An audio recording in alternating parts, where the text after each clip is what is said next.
नमस्कार, दर्श न्यूज में आप सभी का स्वागत है। बिहार झारखंड से लेकर देश दुनिया की टॉप खबरों के साथ मैं दिव्यांशु। खबरों की तरफ विस्तार से बढ़ेंगे, लेकिन सबसे पहले एक नजर हेडलाइंस। अयोध्या में 350 करोड़ की लागत वाला इंटरनेशनल एयरपोर्ट बनकर हुआ तैयार। पीएम मोदी 30 दिसंबर को करेंगे लोकार्पण। कांग्रेस ने मनाया अपना 139वां फाउंडेशन डे। राहुल गांधी बोले, देश में विचारधारा की लड़ाई चल रही है। दिल्ली में जेडीयू की बैठक खत्म। ललन सिंह और नीतीश कुमार एक साथ पहुंचे पार्टी दफ्तर। अब कल की बैठक पर टिकी है नजरें। झारखंड में सीएम हेमंत सोरेन ने सरकार के 4 साल पर गिनाई उपलब्धियां। बीजेपी ने जारी किया आरोप पत्र। सेंचुरियन टेस्ट में ड्राइविंग सीट पर साउथ अफ्रीका। पहली पारी में बनाए 408 रन। दूसरी पारी में भारत ने खो दिए हैं 3 विकेट। अब खबर विस्तार से। अयोध्या में मर्यादा पुरुषोत्तम श्री राम इंटरनेशनल एयरपोर्ट बनकर तैयार हो गया है। पीएम मोदी 30 दिसंबर को लगभग 350 करोड़ से निर्मित इस एयरपोर्ट का लोकार्पण करेंगे। पीएम मोदी इसी एयरपोर्ट पर बोइंग 737 NG विमान से लैंड करेंगे। 821 एकड़ में फैले एयरपोर्ट को अंतर्राष्ट्रीय फ्लाइट्स के लिए तैयार किया गया है। एयरपोर्ट के हर हिस्से को ऐसे तैयार किया गया है कि पैसेंजर्स को आते ही शहर की झलक दिखने लगेगी। भारत को आज बड़ी कूटनीतिक जीत मिली है। कतर में भारत के 8 नौसैनिक जिन्हें मौत की सजा मिली थी, उन्हें अब राहत मिली है। विदेश मंत्रालय ने आज इसकी जानकारी देते हुए कहा कि कतर की एक अदालत ने जासूसी के एक कथित मामले में भारतीय नौसेना के 8 पूर्व कर्मियों को सुनाई गई मौत की सजा को बदल दिया है।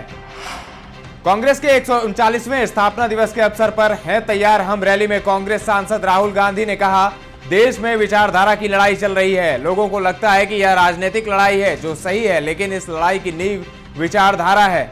कांग्रेस सांसद राहुल गांधी ने नागपुर रैली में बीजेपी और संघ पर जमकर हमला बोला। उन्होंने कहा, सालों तक संघ ने तिरंगा नहीं फहराया। राहुल ने कहा, बीजेपी की सोच राजा महाराजाओं की तरह है। राहुल ने कहा, भारत की सारी संस्थाओं पर संघ का आज कब्जा हो गया है। उन्होंने कहा, बीजेपी देश को गुलामी के दौर पर ले जाना चाहती है। भारतीय कुश्ती महासंघ के नवनिर्वाचित अध्यक्ष संजय सिंह ने कहा है कि वह खेल मंत्रालय के फैसले के खिलाफ अदालत जाएंगे। उन्होंने कहा कि संवैधानिक तरीके से जीतकर आई समिति को बिना उनका पक्ष जाने निलंबित करना गलत है। उन्होंने तदर्थ समिति के फैसले को मानने से भी इनकार कर दिया।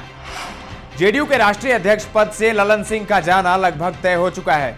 सूत्रों से मिल रही जानकारी के अनुसार ललन सिंह जेडीयू अध्यक्ष पद से इस्तीफा देंगे। वहीं बिहार के मुख्यमंत्री नीतीश कुमार खुद पार्टी की कमान संभालेंगे। इतना ही नहीं, सूत्र तो यहां तक बता रहे हैं कि ललन सिंह खुद जेडीयू अध्यक्ष पद के लिए नीतीश कुमार के नाम का प्रस्ताव रखेंगे। हालांकि ललन सिंह ने आज अपने पद से इस्तीफा देने की खबरों को खारिज करते हुए कहा कि भाजपा के इशारे पर मीडिया द्वारा एक विमर्श खड़ा किया जा रहा है। दिल्ली में मीडिया से बातचीत के दौरान ललन सिंह ने कहा कि आप कहानी गढ़ने की कोशिश कर रहे हैं। जेडीयू एक है और एकजुट रहेगी। दिल्ली में चल रही 2 दिवसीय जेडीयू कार्यकारिणी की बैठक आज संपन्न हो गई। पहले दिन की बैठक के बाद दिल्ली जदयू अध्यक्ष शैलेंद्र कुमार ने कहा कि ललन सिंह अध्यक्ष हैं, पहले भी थे और आगे भी रहेंगे। उन्होंने कहा कि शुक्रवार को राष्ट्रीय कार्यकारिणी और परिषद की बैठक होगी। उसमें पार्टी कई नीतिगत मामलों पर चर्चा के बाद निर्णय लेगी। ऐसे में अब शुक्रवार को होने वाली बैठक पर सबकी नजरें टिकी हुई है। केंद्रीय मंत्री व बीजेपी नेता गिरिराज सिंह ने बिहार के मुख्यमंत्री नीतीश कुमार को लेकर बड़ा दावा किया है। गिरिराज सिंह ने कहा कि मुख्यमंत्री के रूप में नीतीश कुमार अब कुछ दिन के ही मेहमान हैं और उनका जाना तय है। नीतीश कुमार के सामने 2 ही विकल्प बचे हुए हैं, या तो वो तेजस्वी यादव को मुख्यमंत्री के रूप में पेश कर दें या फिर जेडीयू का आरजेडी में विलय कर दें। यदि उन्होंने इन 2 रास्तों में से किसी एक को नहीं चुना तो लालू यादव उनको गर्दनिया पासपोर्ट दे देंगे। अयोध्या में रामलला की प्रतिमा के प्राण प्रतिष्ठा के बाद भाजपा बिहार के लोगों को दर्शन कराने के लिए अयोध्या ले जाएगी।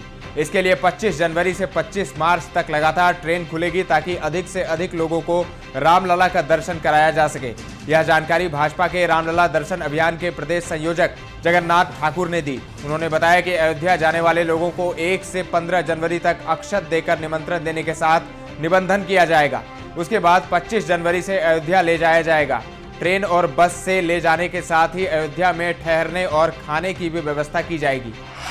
झारखंड के सीएम हेमंत सोरेन ने रांची के कांके रोड स्थित मुख्यमंत्री आवासीय परिसर में आयोजित पत्रकार संवाद में आज कहा कि झारखंड हर चुनौती से निपटने को तैयार है। राज्य के सर्वांगीण विकास में गांव का विकास महत्वपूर्ण है। राज्य सरकार के अंग के रूप में कार्य कर रहे कर्मचारियों, पुलिसकर्मियों, शिक्षकों, आंगनबाड़ी कर्मियों समेत कई वर्ग के अनुबंध कर्मियों की पुरानी मांगों को सरकार ने पूरा किया है। वे झारखंड सरकार के 4 साल के उपलक्ष्य में उपलब्धियां गिना रहे थे। मुख्यमंत्री ने कहा कि वर्तमान सरकार पूरे झारखंडियों की सरकार है। उधर हेमंत सोरेन सरकार के 4 साल पूरे होने को लेकर बीजेपी ने आज प्रेस वार्ता कर आरोप पत्र जारी किया। 5 सदस्यीय समिति द्वारा तैयार आरोप पत्र जारी किया गया। बीजेपी के प्रदेश अध्यक्ष बाबूलाल मरांडी ने हेमंत सोरेन सरकार पर निशाना साधा। कांग्रेस के 139वें स्थापना दिवस के अवसर पर झारखंड कांग्रेस मुख्यालय में प्रदेश कांग्रेस के कार्यकारी अध्यक्ष बंधु तिर्की ने झंडोत्तोलन किया। इस अवसर पर कांग्रेस जनों ने अखिल भारतीय कांग्रेस स्थापना दिवस पर एक दूसरे को बधाई दी। कांग्रेस का 139वां स्थापना दिवस राजधानी रांची समेत झारखंड के सभी जिला मुख्यालयों में धूमधाम से मनाया गया। कांग्रेस के कार्यकारी अध्यक्ष बंधु तिर्की ने कांग्रेसियों को संबोधित करते हुए कहा कि कांग्रेस का गौरवमय इतिहास है। इस पार्टी की विचारधारा कश्मीर से कन्याकुमारी तक फैली हुई है। आज देश को इस पार्टी के नीति सिद्धांत की काफी जरूरत है।